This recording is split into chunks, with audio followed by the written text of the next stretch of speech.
1 João, capítulo 2, versículos 1 e 2. Vamos ler todos juntos? O texto é bem curto, hoje dá para a gente ler todo mundo junto. Diz assim a palavra do nosso Deus, todos juntos: Filhinhos meus, estas coisas vos escrevo, para que não pequeis. Se todavia alguém pecar, temos advogado junto ao Pai, Jesus Cristo, o justo. E Ele é a propiciação pelos nossos pecados, e não somente pelos nossos próprios, mas ainda pelos do mundo inteiro. Vamos orar. Pai querido, nós te agradecemos por esse culto, pela palavra lida, pela palavra cantada, e pedimos a tua direção sobre nós nessa hora de maneira especial, onde a tua palavra será exposta e estudada, e que ela possa penetrar o nosso coração, que ela possa nos transformar, que ela possa nos mudar, nos moldar a tua imagem e semelhança. Abençoa, Deus, cada irmão que está aqui, abençoe a minha vida de maneira especial, para que eu seja a voz do Senhor, que não saiam palavras da minha boca vindas do meu coração, mas que sejam palavras do teu trono de graça, palavras, ó Deus, de fato da tua palavra, e não daquilo que eu quero, daquilo que eu penso, da minha vontade. Perdoa os meus pecados e usa-me, ó Deus, apesar de mim, em nome de Jesus. Amém. Amém. Você deve conhecer essa mulher.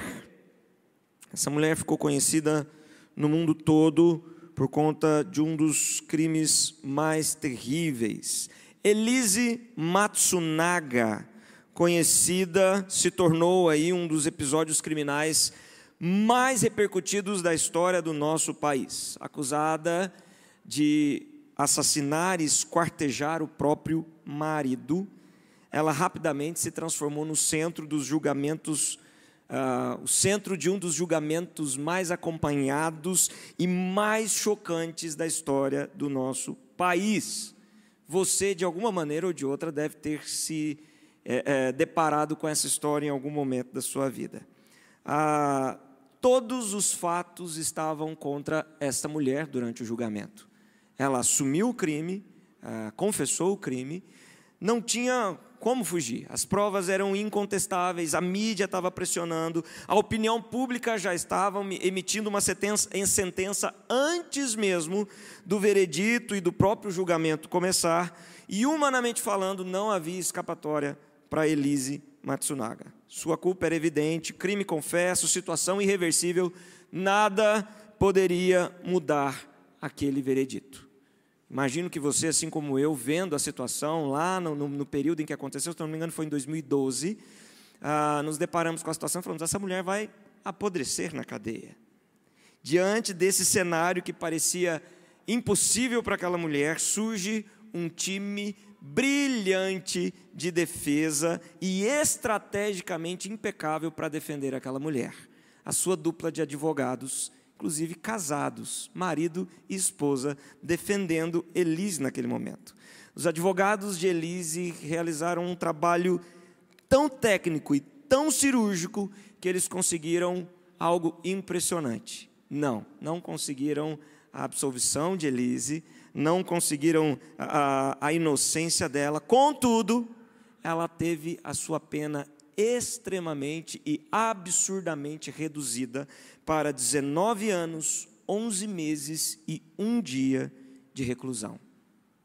Os advogados de Elise conseguiram o que parecia inimaginável diante de um crime tão brutal como o que ela fez. Eles sabiam que a inocência daquela mulher era inalcançável, mas lutaram por cada detalhe, por cada circunstância atenuante, por cada argumento que pudesse diminuir e ao menos suavizar o peso inevitável da condenação daquela mulher.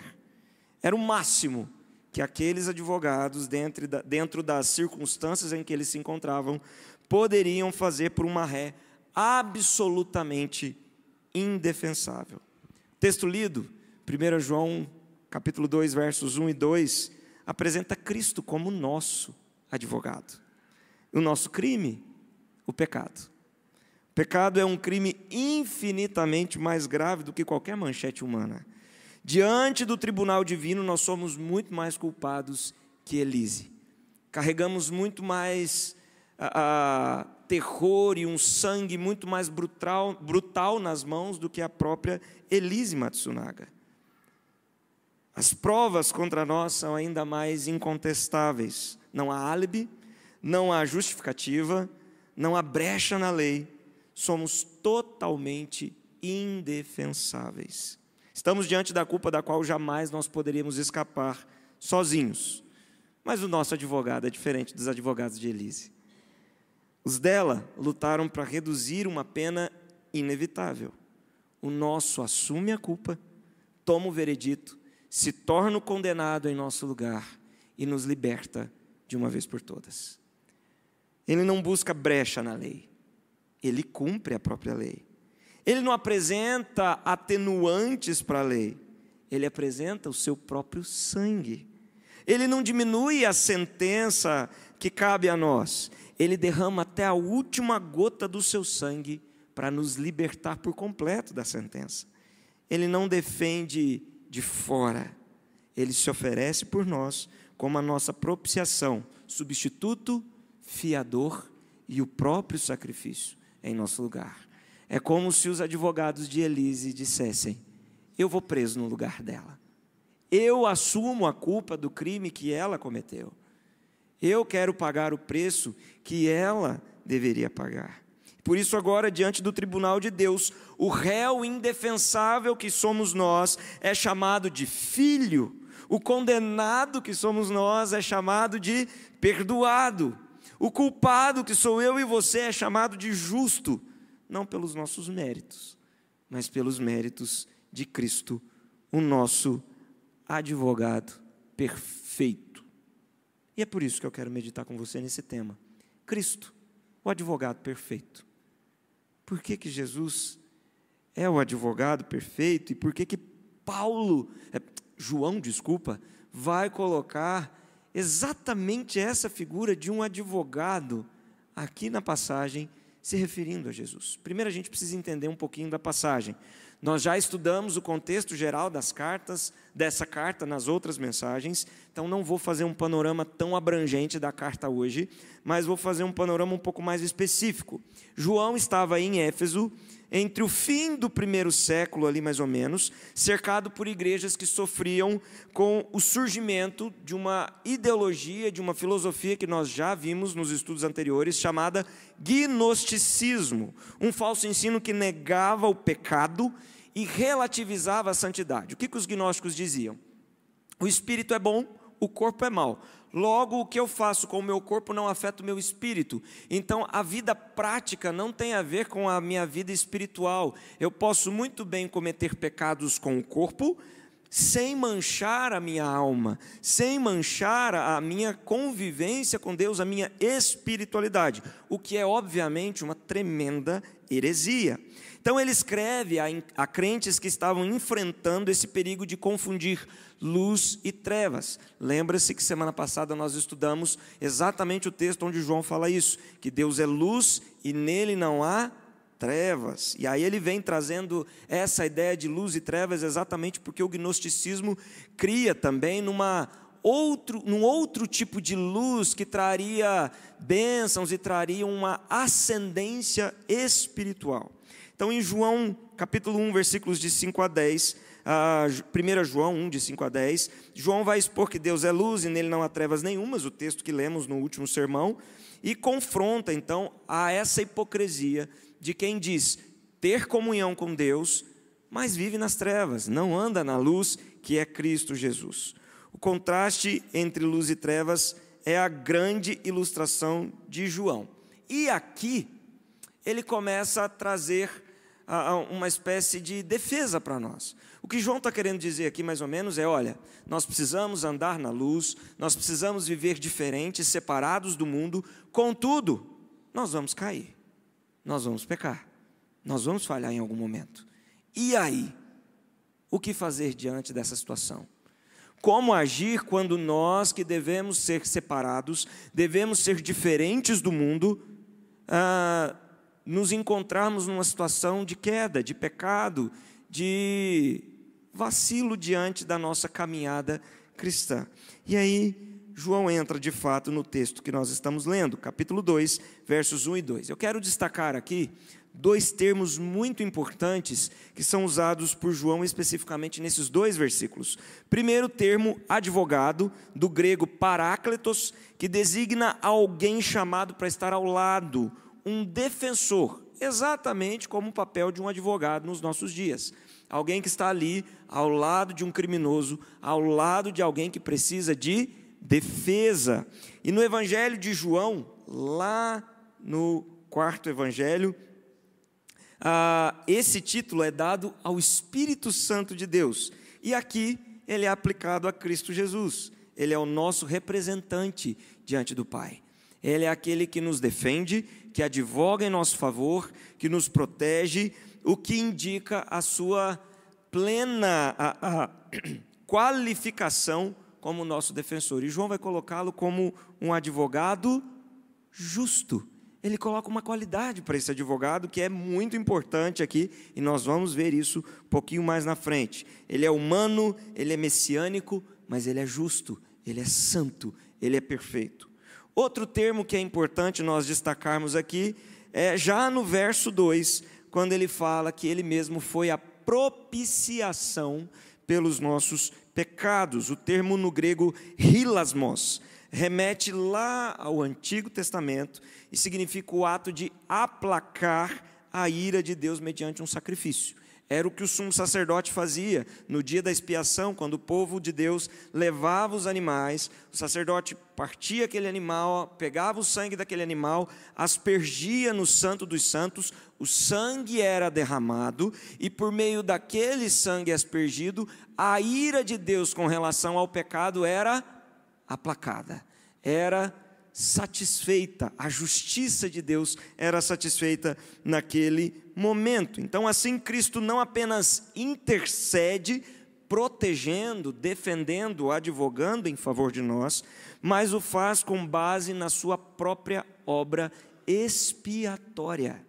Ele mesmo foi o próprio cordeiro, ele mesmo foi o próprio sacrifício. Ele não é apenas o advogado, como é a própria fiança, podemos assim dizer, como é a própria sentença de liberdade para aqueles que estão perdidos em seus pecados.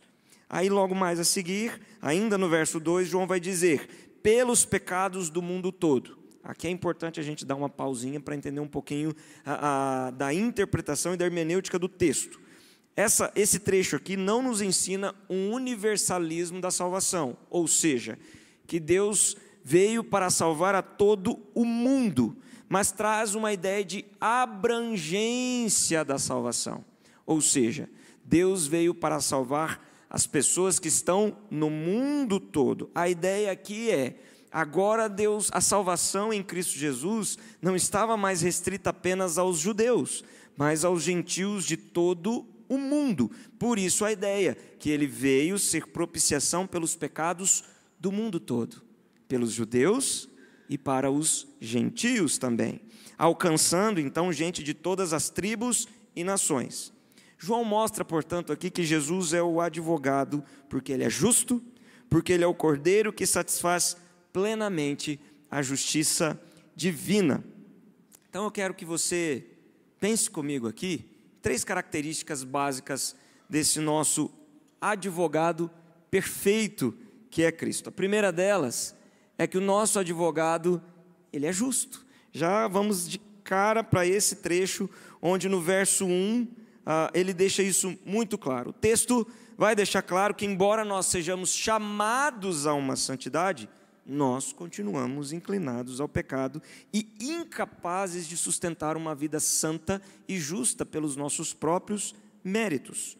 João vai expor essa realidade quando ele escreve ainda no verso 1, para que não pequeis, mas se alguém pecar, e aí ele continua o texto. Aqui é importante a gente frisar que João ainda está dentro da tônica de toda a carta. Lembram-se que nós falamos nos estudos anteriores que a tônica da carta é: nós precisamos ser separados do mundo, precisamos ser diferentes do mundo.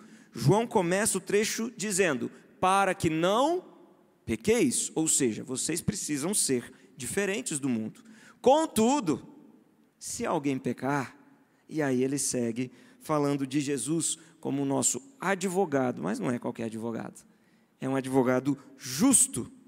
O Espírito Santo revela que a nossa natureza humana ela é frágil, limitada, totalmente insuficiente para produzir a justiça que Deus exige. Por isso que o texto vai deixar muito claro que Jesus, como nosso advogado, é um advogado justo, não apenas pelo fato de nos defender com uma justiça santa, com critérios santos e perfeitos, mas também pelo fato de que Ele próprio se fez justiça em nosso favor. Na cruz do Calvário, Cristo satisfez a justiça de Deus, como nós vamos ver mais adiante, quando traz aí o termo propiciação, vamos falar sobre o aplacar a ira de Deus. Esse cenário de incapacidade humana que a obra de Cristo resplandece para nós, nos mostra o quanto Cristo é gracioso, misericordioso e poderoso para nos salvar. Jesus não é um advogado comum, mas Ele é o advogado justo. Ele nos defende com santa justiça, com critérios perfeitos, mas também nos defende com base na sua própria perfeição. Jesus não veio para nos defender com base na nossa inocência, até porque eu e você não somos inocentes. O nosso crime foi terrível, o nosso crime foi crime de rebelião contra Deus, o nosso crime foi um crime de voltar as costas para o Deus a que tanto nos amou e tanto nos serviu, nos criando e cuidando de nós. Nós viramos as costas para Ele e é um crime indefensável. Contudo, Jesus não vem nos defender com base na nossa inocência ou na nossa possibilidade de inocência, mas com base na sua própria justiça, que Ele satisfez na cruz do Calvário. A regra da Escritura é clara: para satisfazer a justiça de Deus, era necessário cumprir a lei de maneira cabal, perfeita e plena, e nenhum de nós, desde Adão até hoje, não foi capaz de cumprir essa lei cabalmente. Nós seríamos incapazes, completamente impossibilitados disso, mas Jesus cumpriu perfeitamente, e essa justiça que é vista na cruz do Calvário, é creditada a nós. A perfeição, a justiça, a qualidade, a santidade do nosso advogado não é simplesmente um critério para nos defender, mas é algo que é acreditada a nós, colocada sobre nós, ao ponto de Deus passar a ver-nos agora como justos. O advogado justo nos torna justos por meio da sua justiça. E isso faz toda a diferença. Assim nós somos aceitos diante de Deus. Isso é maravilhoso. Saber que não depende da nossa inocência, até porque nós não somos inocentes, mas depende da justiça de Deus, da justiça em Cristo Jesus, que nos torna justos, nos torna alvos mais do que a neve. Como nós cantamos muito bem pela velha e maravilhosa canção. Sim, neste sangue lavado, mais alvo, mais limpo, mais santo, mais justo eu me torno pelo sangue do Cordeiro. Por isso, todas as vezes que nós cairmos, nós precisamos correr para os braços do Pai. O que João está dizendo aqui para mim e para você é que todas as vezes que eu e você cairmos, todas as vezes que eu e você pecarmos, não são pelos nossos méritos, não é pela nossa frequência na igreja, não é pelo que fazemos ou deixamos de fazer, e muito menos pela nossa justiça, ou pela nossa capacidade de nos isentarmos da culpa, ou pela nossa inocência, como por exemplo, mas pela santidade e pela justiça do nosso advogado justo. Sua justiça não apenas remove a nossa condenação, mas transforma a nossa maneira de viver, e é aqui o ponto onde o João quer chegar. Essa justiça que é acreditada a nós, precisa transformar a nossa maneira de viver. O que o João está dizendo? Quando você pecar, você precisa ser diferente do mundo. Contudo, no meio do caminho você vai pecar. Quando você pecar, corra para os braços do Pai, tome posse da justiça que lhe é acreditada por meio do sangue do Cordeiro, para que essa justiça, então, vire ações práticas na sua vida, se torne ações práticas na sua vida e mude a sua maneira de viver. O que o texto está querendo dizer é que quem foi justificado pela cruz não brinca com o pecado. Nós entendemos o preço que foi pago na cruz do Calvário. Nós entendemos o peso dos nossos pecados e o quão sérios e o quão graves eles são diante de Deus. E nós não podemos, não devemos brincar com a graça de Jesus. Nós não somos separados do mundo porque somos fortes, mas porque Cristo é quem nos sustenta. Cristo nos salva totalmente pela perfeição da sua justiça e pelo poder da sua cruz. A segunda verdade que nós vemos é que o nosso advogado, ele é o substituto perfeito. O texto vai dizer, João continua declarando já no verso 2, que ele é a propiciação pelos nossos pecados. E ao dizer isso, João revela algo profundamente chocante. Cristo não apenas ofereceu o sacrifício, mas ele se tornou o sacrifício em nosso favor. É como eu disse na ilustração, é como se ele não apenas viesse para nos defender, mas para cumprir a pena em nosso lugar. Não, peraí, eu vim defender o fulano, mas eu me coloco no lugar dele, assumo a culpa dele, a pena que era para ser dada a ele, pode dar para mim, dê a mim, e eu vou pagar o preço por ele. Cristo não apenas ofereceu um sacrifício, ele se tornou o sacrifício. E no Antigo Testamento, o sangue no propiciatório era o que aplacava a ira de Deus e apontava para algo muito maior, que era o próprio Cristo crucificado.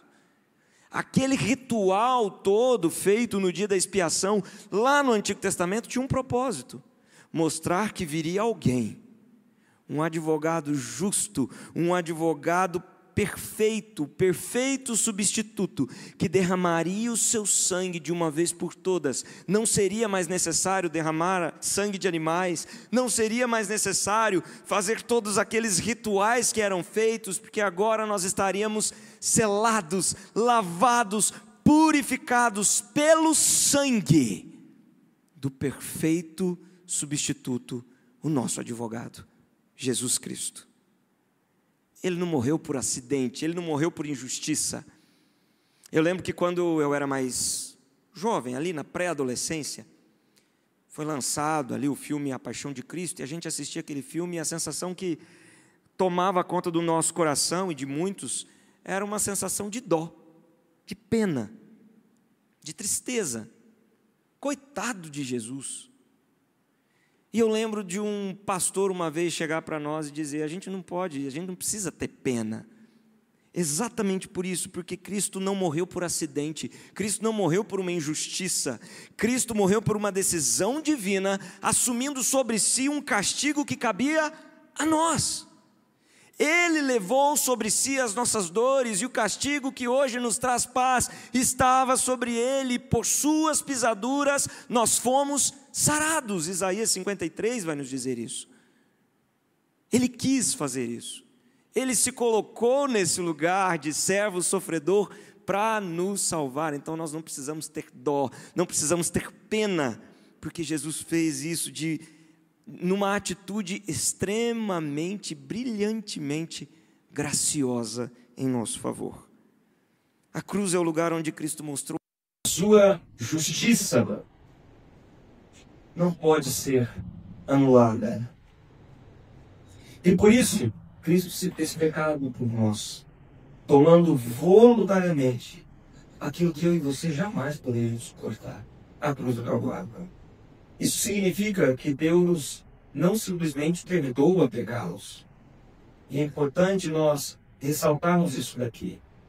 O que eu estou querendo dizer é que Deus não simplesmente perdoa pecados. Deus pune pecados.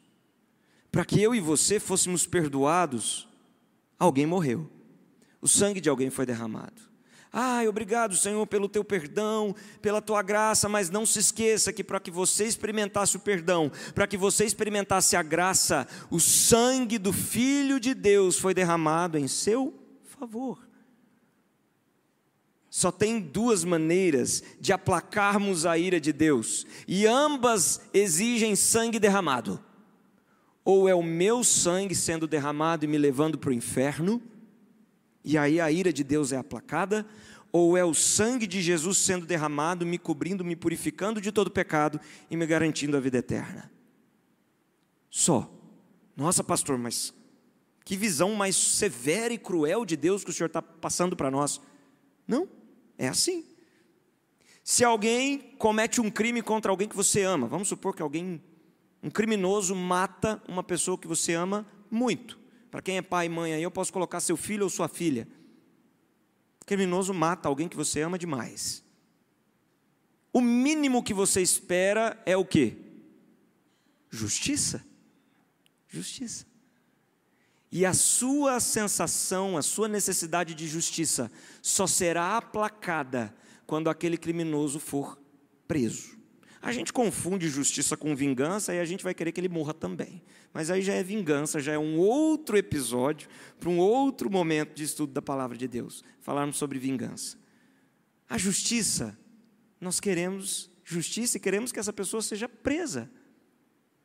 Deus, diante do nosso pecado, diante do nosso erro, também queria justiça. Ele tinha sede de justiça. E só haviam duas maneiras de satisfazer a justiça de Deus: ou morrendo e derramando o nosso próprio sangue e indo para o inferno, porque nós não somos capazes de nos salvar, ou derramando o sangue do seu próprio Filho no nosso lugar, para que então nós pudéssemos ser salvos.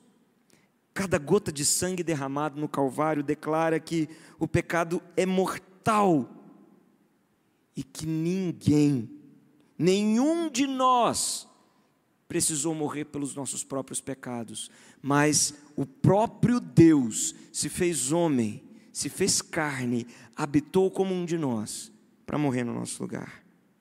O que torna Jesus o advogado perfeito não é o fato dele nos ter defendido de maneira primorosa, mas é o fato dele ter se feito maldição em nosso favor. Não é simplesmente o fato de Cristo Jesus ser um advogado que nos defende de maneira brilhante, mas é o fato dele ter se colocado na cruz que era nossa, para nos dar a salvação. E aí, onde João quer chegar com isso daqui? Se o tema central da carta é falar sobre vivermos em santidade, sermos separados e diferentes do mundo pecaminoso, aonde João quer chegar? Muito bem. João quer que você responda a seguinte pergunta: e agora? Como que você vai responder a um sacrifício tão grande? De que maneira que você vai responder ao sacrifício de Jesus na cruz por você? Ele morreu a morte que era sua, ele sofreu a ira de Deus que era para você sofrer, ele se colocou no seu lugar, te defendeu de maneira justa, fez propiciação, aplacou a ira de Deus, por isso Deus não vai te condenar ao inferno mais. E agora? Como que você vai viver diante dessa verdade? Do mesmo jeito. Do mesmo jeito. Igualzinho você sempre viveu? Ou essa verdade que acabei de anunciar, que a palavra de Deus por meio de João vai nos anunciar, vai mudar alguma coisa na sua vida? João quer nos mostrar que nós precisamos, diante dessa verdade, diante desse sacrifício tão grande, nós precisamos viver separados do mundo. Precisamos viver diferente, à sombra da cruz daquele que nos libertou. É triste vermos num contexto mundano cristãos completamente disfarçados no meio do mundo, e quando eu digo mundo, eu estou falando aquele que jaz no maligno mesmo, a maldade, a lascívia, a depravação total. Você olha um grupo de pessoas onde tem cristãos e não cristãos e ninguém se difere em absolutamente nada. São todos iguais. Praticando as mesmas obras, falando as mesmas coisas, pensando as mesmas coisas, agindo da mesma forma, vestindo-se da mesma forma. Isso significa que pessoas que agem assim não têm o entendimento do que Cristo fez na cruz por nós. Ele não é um advogado que simplesmente sentou do lado de nós, numa cadeira, num banco dos réus, e falou: eu vim defender o pastor Renan. Não, ele se colocou no meu lugar, ele se colocou no seu lugar, e isso precisa mudar a nossa vida de alguma forma. Isso não pode permitir que eu e você vivamos do mesmo jeito. Não é legalismo, não é eu vou viver assim, assim, assim porque a minha igreja manda, eu vou viver assim, assim, assim por medo de ir para o inferno, ou eu vou viver assim, assim, assado, porque se o meu pastor me ver fazendo tais coisas, ele vai me disciplinar ou vai me corrigir. É por amor a esse Deus que se entregou por nós da cruz, é por amor a esse Deus que derramou o seu sangue até a última gota, para nos fazer livres do pecado. Se isso não muda a sua vida, meu irmão, se isso não te constrange de alguma maneira, se isso não te incomoda de algum jeito, se você não consegue abrir mão das festas, se você não consegue abrir mão da bebida, se você não consegue abrir mão da pornografia, se você não consegue abrir mão da lascívia, se você não consegue abrir mão do adultério, se você não consegue abrir mão do seu pecado por amor a esse Deus que se entregou na cruz por você, então você pode se retirar dessa porta para fora e não voltar aqui mais. Não precisa mais. Não precisa. Porque se esse amor na cruz não te constrange, nada mais vai nos constranger. Nada mais vai nos mudar. Esse advogado se colocou no meu e no seu lugar para mudar a nossa vida.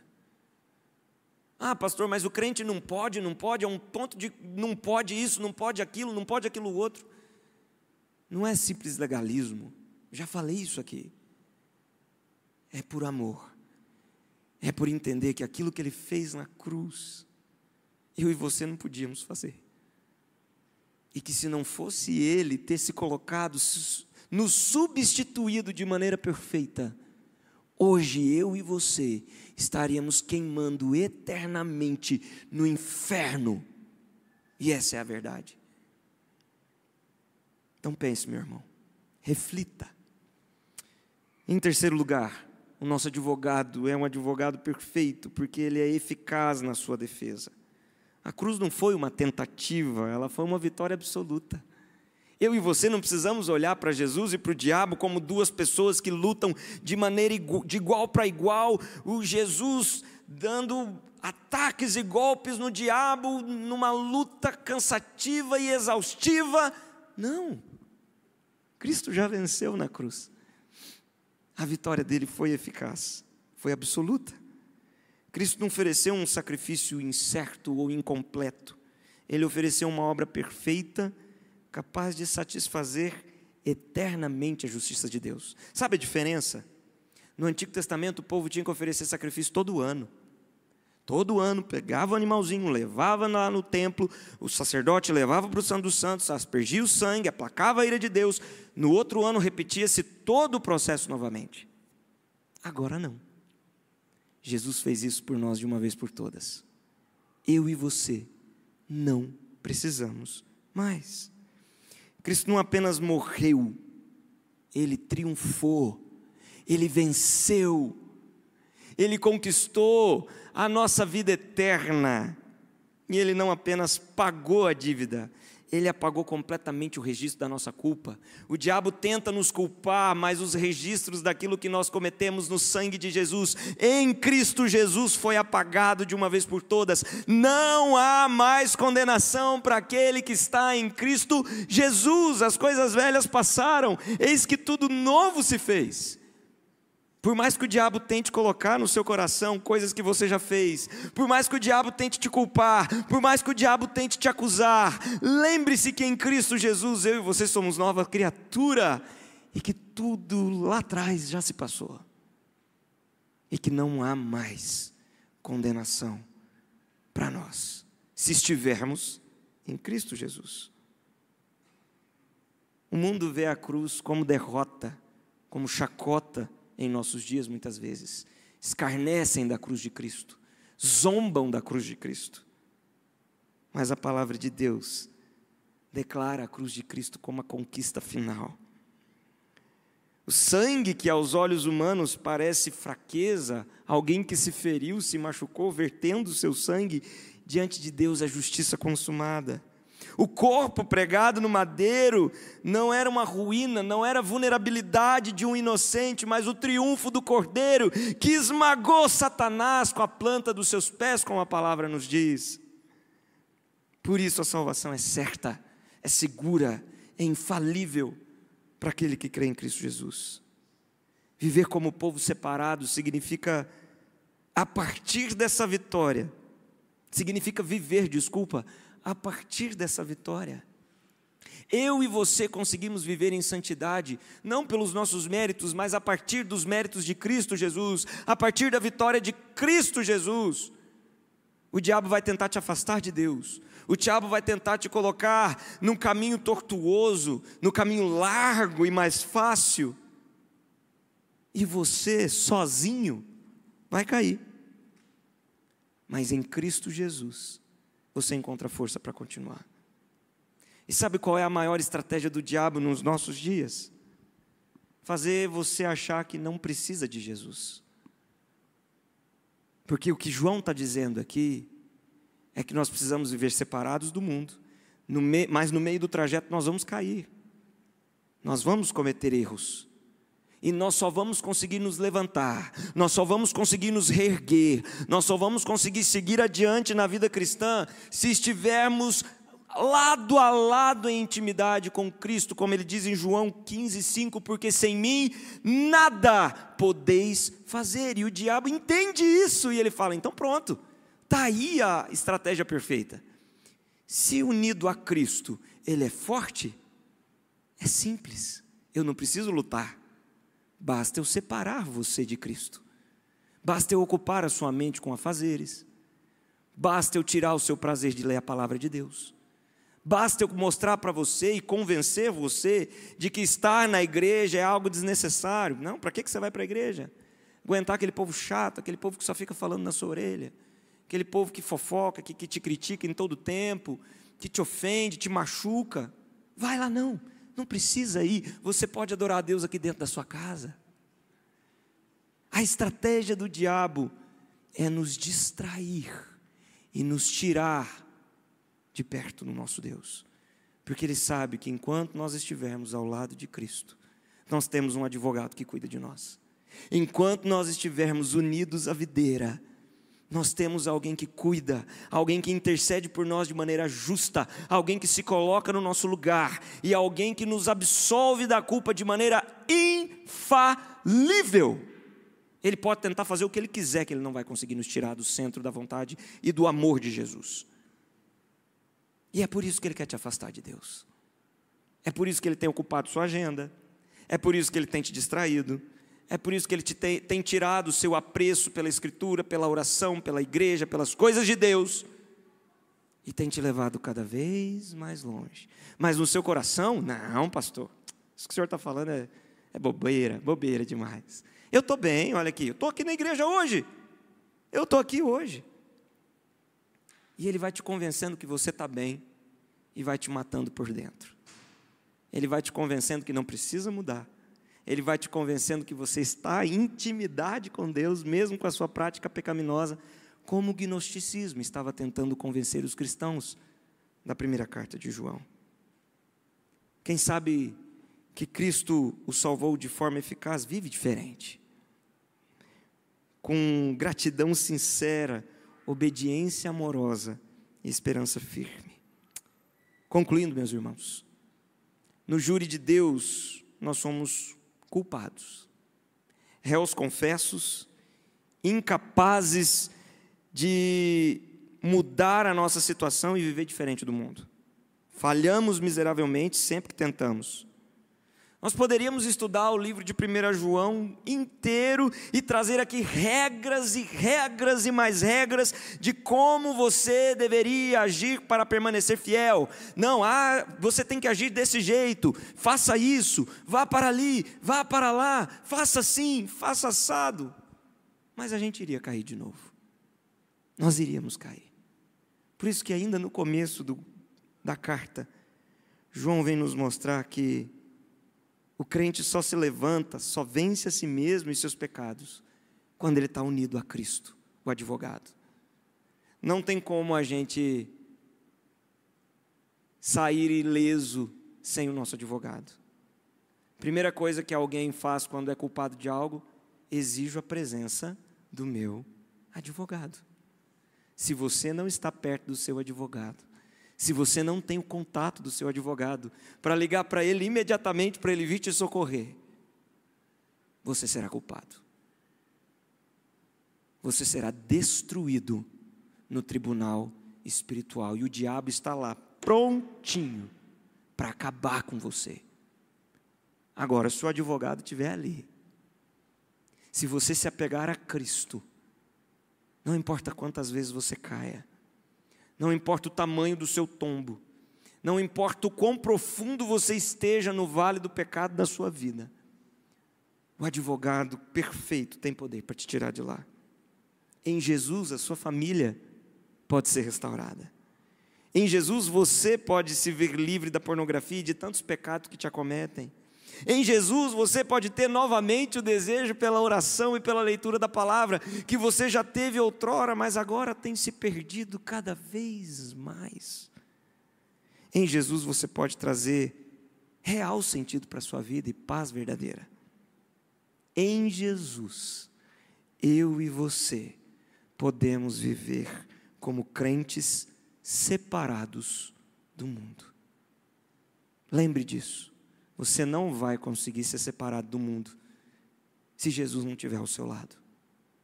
Você vai se igualar cada vez mais. Você vai ser mais parecido com o mundo cada vez mais. E vai envergonhar o nome de Cristo cada vez mais. Então busque a Jesus. Busque a Cristo. Una-se à videira, para que Ele te dê força para lutar contra o pecado. Algumas aplicações rápidas, já encerrando. Primeiro, vive em guerra contra o pecado e não em paz com ele. Você precisa entender que o seu inimigo é o pecado. O pecado não pode ser o seu aliado. Se Cristo é o seu advogado justo, o pecado não pode caminhar junto com você. Não tem como você ter dois advogados com causas completamente distintas, com um conflito de interesses tão severos e tão graves assim, ao seu lado. Ou você serve a um Senhor ou você serve a outro.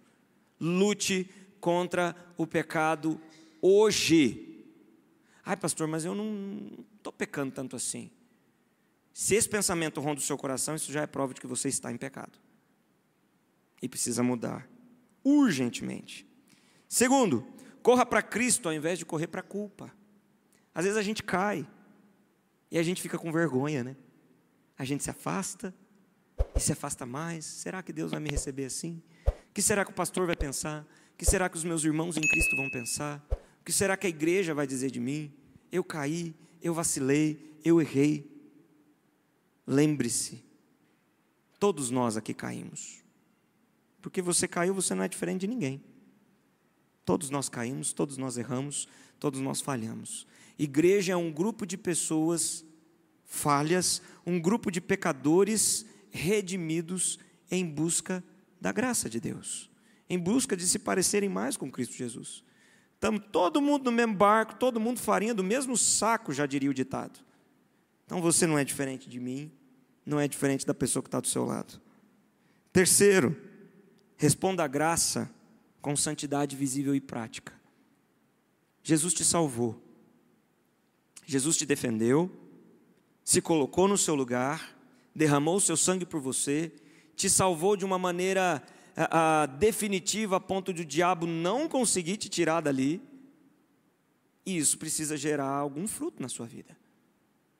Isso precisa mudar você em algum ponto. Se isso não te causa nenhuma reação, está estranho. Você precisa rever seus conceitos. Você precisa reavaliar a sua vida espiritual. A graça de Jesus precisa me mover a viver em santidade por Ele, por amor a Ele. E quarto, apoie-se no sacrifício eficaz de Cristo, quando o mundo tentar te puxar de volta. O mundo vai tentar pressionar você com culpa, relativismo, tentações, teorias que negam o pecado e falam que não tem problema nenhum fazer isso se isso te fizer feliz. Mas o crente que está ancorado na cruz de Cristo, ele corre para os braços do Pai quando o mundo tenta puxá-lo. Ele não negocia, ele não flerta com o pecado, ele não se conforma com esse mundo.